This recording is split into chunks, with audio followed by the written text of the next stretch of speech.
तो हम जिस विषय के ऊपर ध्यान केंद्रित कर रहे हैं वो है घमंड। घमंड इस यूनिवर्सल के डिस्ट्रक्शन का एक बहुत बड़ा कारण है।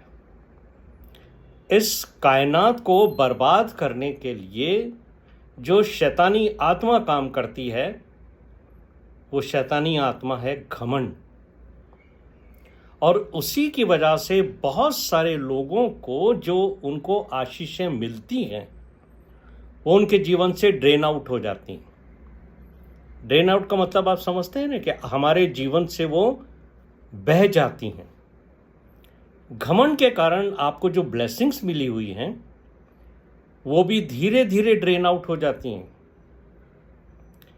और फिर धीरे धीरे ये होता है कि परमेश्वर आपको यूज करना बंद कर देता है।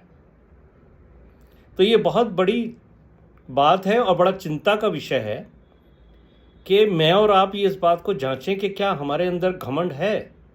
और अगर हमारे अंदर घमंड है तो यकीन जानिए कि थोड़े समय बाद परमेश्वर आपको यूज करना बंद कर देगा। कारण यह है कि घमंड आपके अंदर नर्क को जन्म देता है और आपकी आत्मा को बर्बाद कर देता है। प्रोवर्ब्स चैप्टर 16 वर्स 18, नीति वचन 16-18, विनाश से पहले गर्व और ठोकर खाने से पहले घमंड आता है। घमंड की जो आत्मा है वो शैतान के अंदर थी, वो शैतान की ही आत्मा है। ये वो इविल स्पिरिट है जो मनुष्य के अंदर एक ऐसा व्यवहार पैदा करती है जो उसकी आंखों को बंद कर देता है। और ये अगर शैतानी आत्मा आपके परिवार में आ जाए तो आपके परिवार को भी बर्बाद कर देती है। यदि पति को उसने पकड़ लिया है घमंड की आत्मा ने तो वो कोई किसी को कुछ नहीं समझता। बस उसको एक ही चीज़ है, मैं हूं, मेरी ऑथोरिटी है और जो मैं कहूँगा वो होगा। और वो कई बार ऐसे पतियों को लगता है कि बाइबल हमें ये ऑथोरिटी देती है, जबकि बाइबल ऐसी ऑथोरिटी आपको नहीं देती कि आप सबको कंट्रोल कर लो। और ये जो कंट्रोल करने की आत्मा है वो शैतान की आत्मा है। और अगर पत्नी में भी ये आत्मा आ जाए, घमंड की आत्मा, तो ये दोनों मिलकर अपने परिवार को बहुत जल्दी नर्क में बदल देते हैं, बर्बाद करके रख देते हैं। और अपने घर को जिस खूबसूरती के साथ उन्होंने शुरुआत की थी उसको ज़्यादा समय तक नहीं टिकने देते। शैतान यही चाहता है।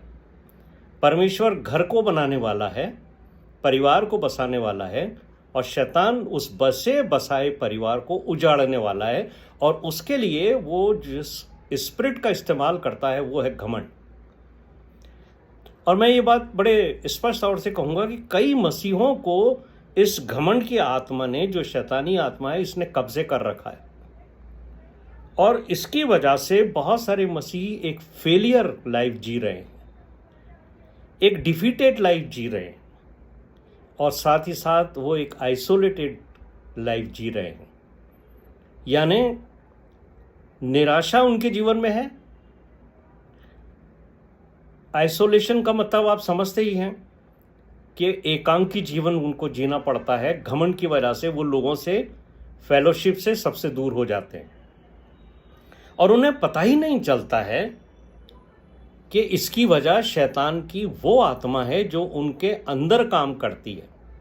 कई बार लोगों को लगता है कि हम बिल्कुल ठीक हैं, लेकिन ये जो घमंड पैदा करने की आत्मा है ये आपके अंदर एक ऐसा एटीट्यूड पैदा करती है कि एक मनुष्य के जीवन की दिशा और उसकी गहराई दोनों को वो निर्धारित करती है।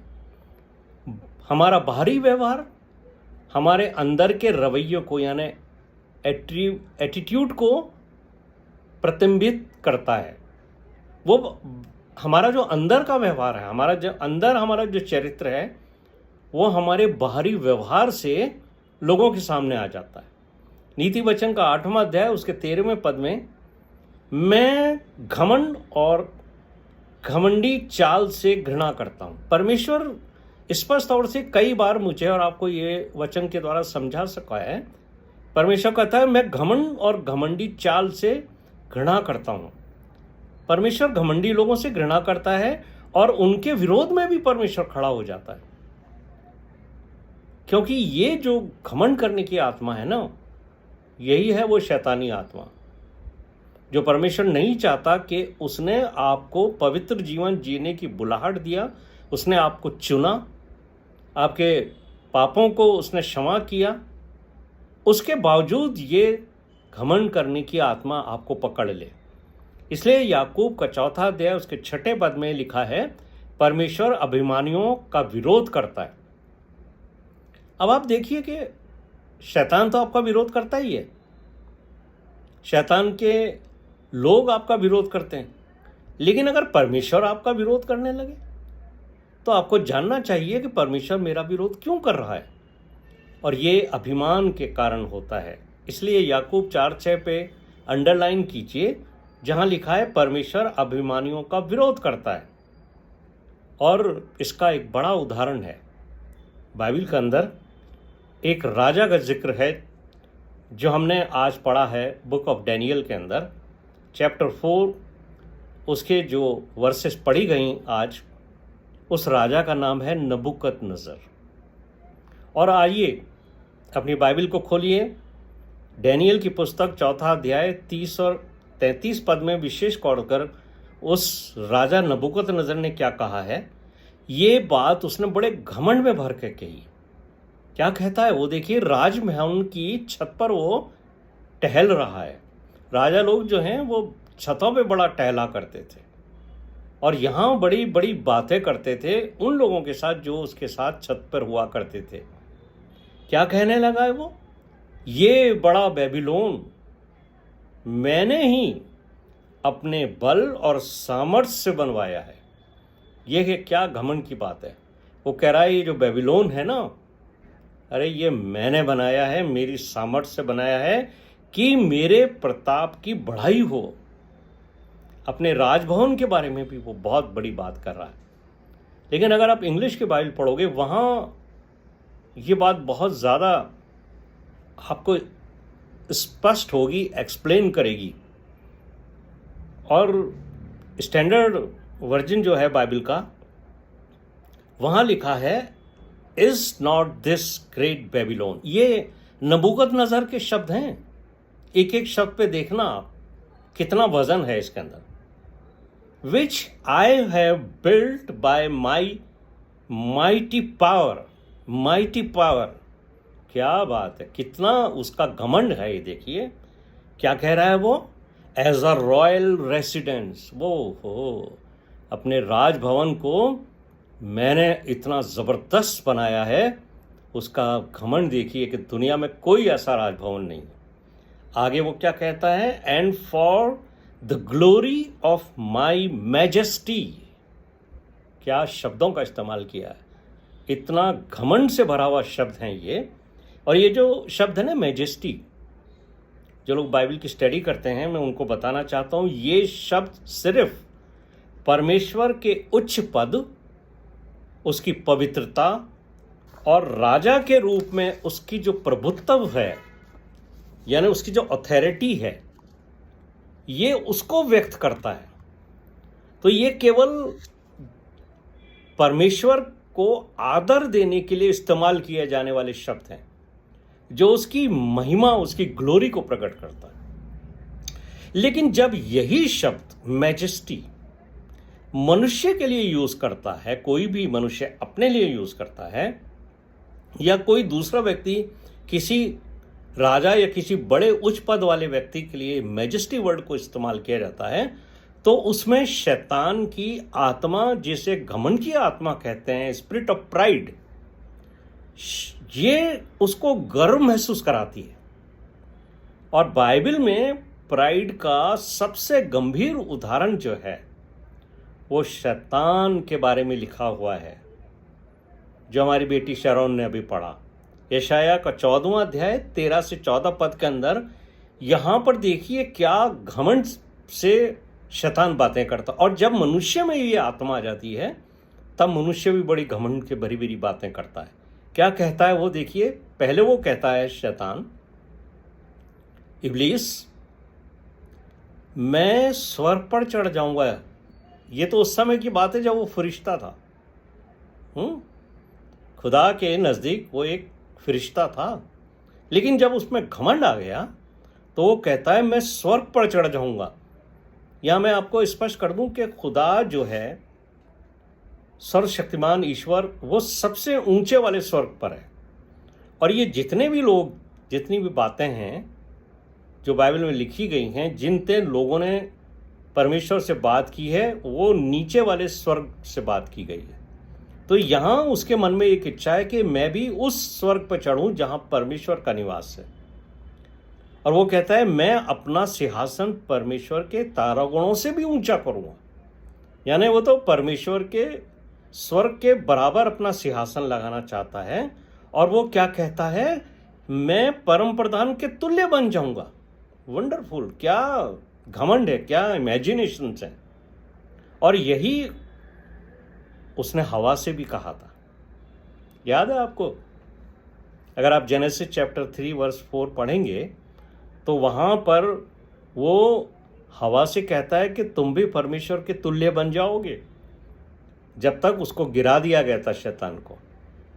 अब वो इसी चीज से मनुष्य को भी गिराता है। और उसने कोशिश ही नहीं करी, उसने गिराया। आदम और हवा के जो पाप का सबसे बड़ा डंक था, जो उनके लिए परमेश्वर ने गिना, अनाज्ञाकारिता तो थी ही, लेकिन उन्होंने अंदर जो इच्छा पैदा हुई थी, हम भी परमेश्वर के बराबर बन जाएंगे अगर हम इस फल को खा लेंगे, ये उनका सबसे बड़ा गुनाह था। तो यहां क्या कहता है वो कि I will make my self like the most high. ये उसकी डिजायर है शैतान की। और इसीलिए मनुष्यों के बीच में भी एक कहावत चलती है, अगर आपको याद होगा, कि कोई घमंडी व्यक्ति होता है तो अक्सर लोग उसको देख के कहते हैं ये तो अपने आप को खुदा समझने लगा है?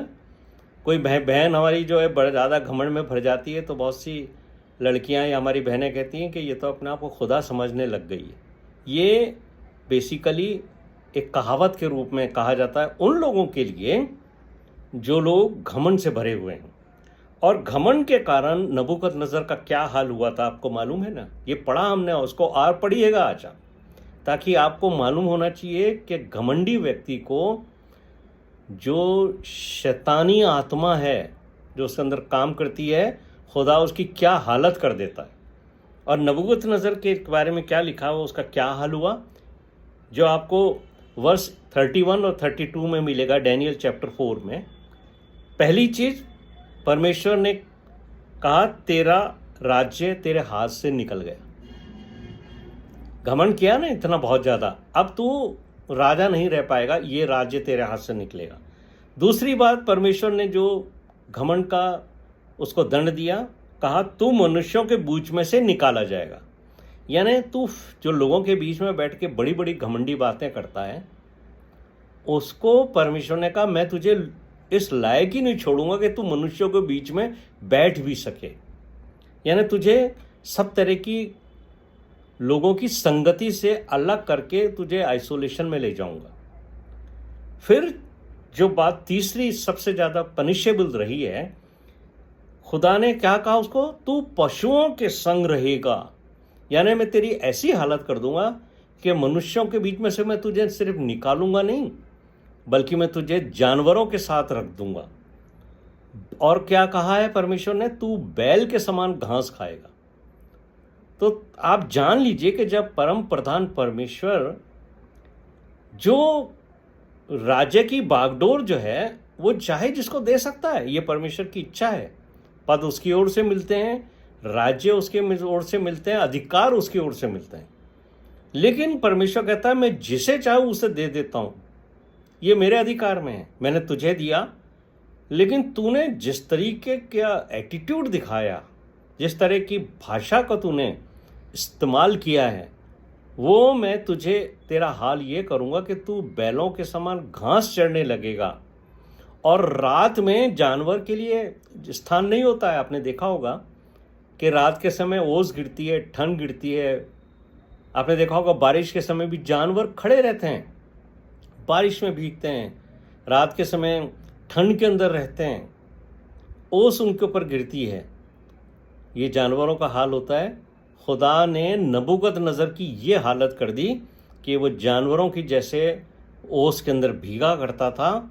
और उसके लिए क्या लिखा है कि तेरे जो बाल हैं वो उकाब पक्षी के समान और तेरे नाखून चिड़िया के पंखों के समान बढ़ा दूंगा मैं। और ये उसका हाल हुआ था। इसलिए मेरे प्रिय भाइयों और बहनों, मुझे और आपको ध्यान रखना है, जो परमेश्वर के सामने घमंड भरी बातें करता है उसका हाल परमेश्वर ऐसा कर देता है। इसलिए यशाया 42 अध्याय उसके 8वें पद में परमेश्वर ने यशाया के द्वारा एक बहुत महत्वपूर्ण बात मुझे और आपसे कही है। वो लोग जो परमेश्वर का भय मानते हैं उनको ये अंडरलाइन कर लेना चाहिए। परमेश्वर कहता है, मैं यहोवा हूँ, यही मेरा नाम है, अपनी महिमा में दूसरे को नहीं दूंगा। ये जो वर्ड है ना, मैजेस्टी, मैं हूँ, ये जो इस्तेमाल किया उसने, खुदा ने कहा ये तो मेरे लिए इस्तेमाल किया जाता है, मनुष्य इसका हकदार नहीं है। और अगर आप यशाया का 42वां अध्याय उसके 13वें पद को भी पढ़ो, उसको भी अंडरलाइन कर लेना। यहाँ लिखा है, खुदा ने यशाया के मुंह से कहलाया है, मैं खुदावंद खुदा हूँ और हमेशा मैं ही रहूँगा। कोई कोशिश मत करना इस लेवल तक आने की। और खुदा कहता है, अगर मैं काम करना चाहूँ तो मुझे कौन रोक सकता है। मैं खुदावंद खुदा हूँ और मैं ही रहूँगा।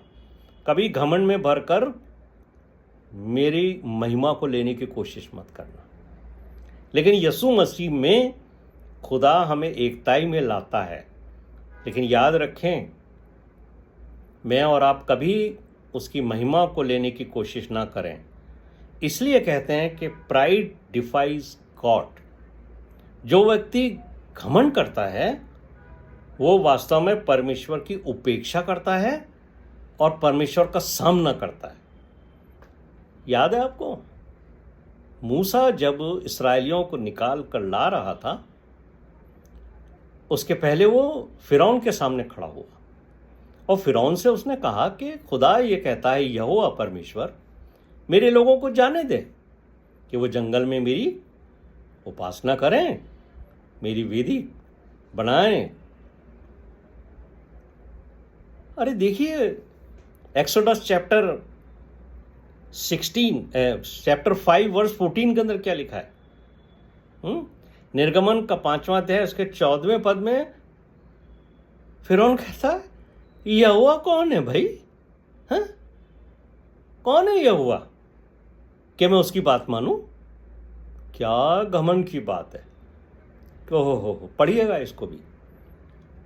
मूसा ने उसको कहा, फिरौन को, यहोवा परमेश्वर ने कहा है मेरे लोगों को जाने दे।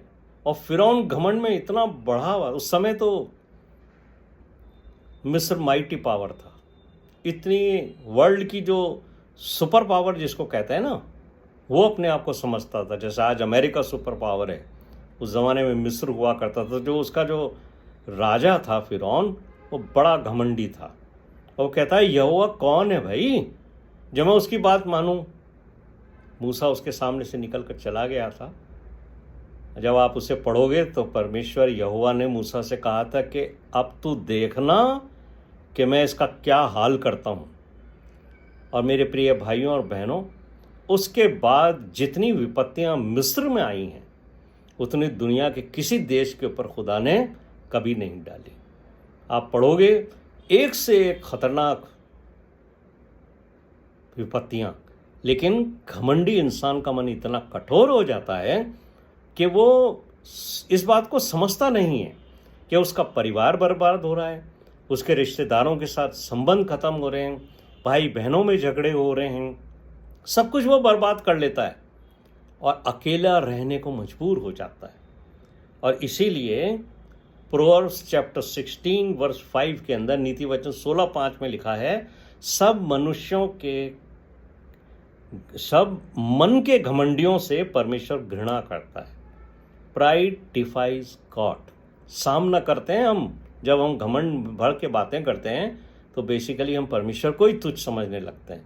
इसलिए नीति वचन का लिखने वाला कहता है कि सब मन के घमंडियों से परमेश्वर घृणा करता है।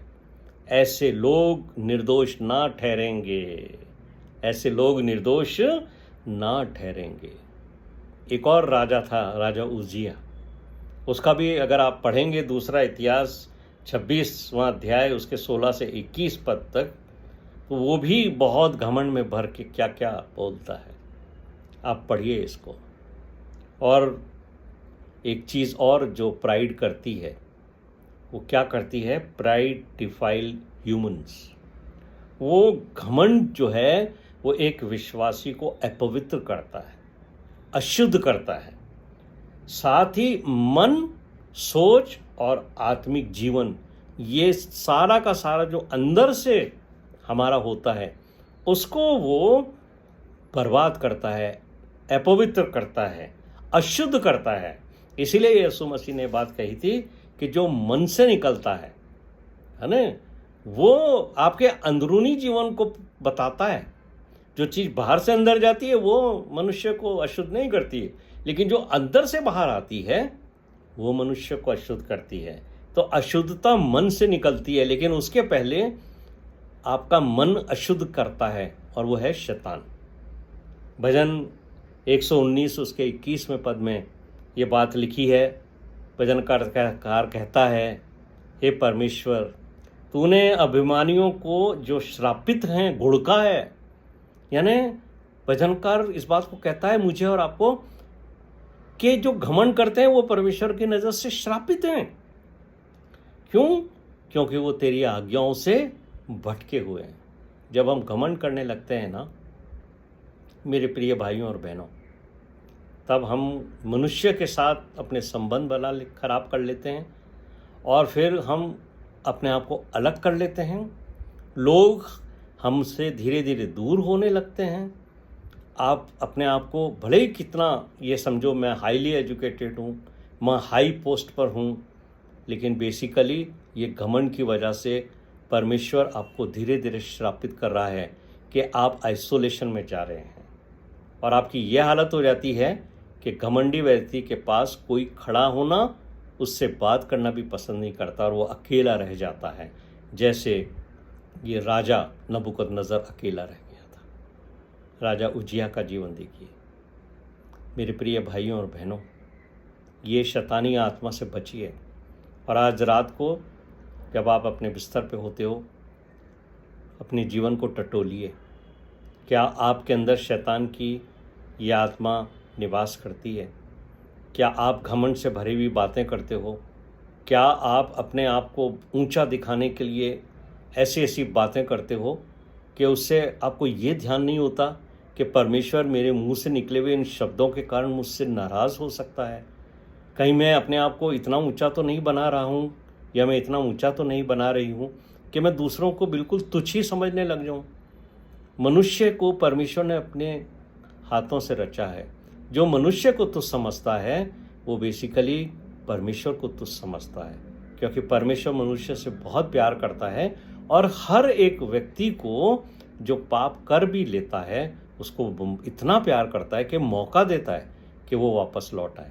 अगर शैतान ने आपके अंदर ये घमंड करने वाली आत्मा को डाल रखा है, स्पिरिट ऑफ प्राइड को, उसको रिकॉग्नाइज कीजिए, पहचानिए, और फिर उसको दूर करने के लिए परमेश्वर के पास लौट आइए और कहिए, प्रभु मुझ में ये जो घमंड करने की आत्मा शैतान ने डाल रखी है उससे मुझे छुड़ाइए। अपने पापों को पश्चाताप कीजिए, क्योंकि इस आत्मा के कार्य करने की वजह से आपने परमेश्वर को भी दुखी किया है। हम आने वाले दिनों में भी इसके ऊपर और चर्चा करेंगे कि बाइबल इसके बारे में और क्या क्या बताती है। प्रभु आप सबको आशीष दे। आइए हम प्रार्थना करें।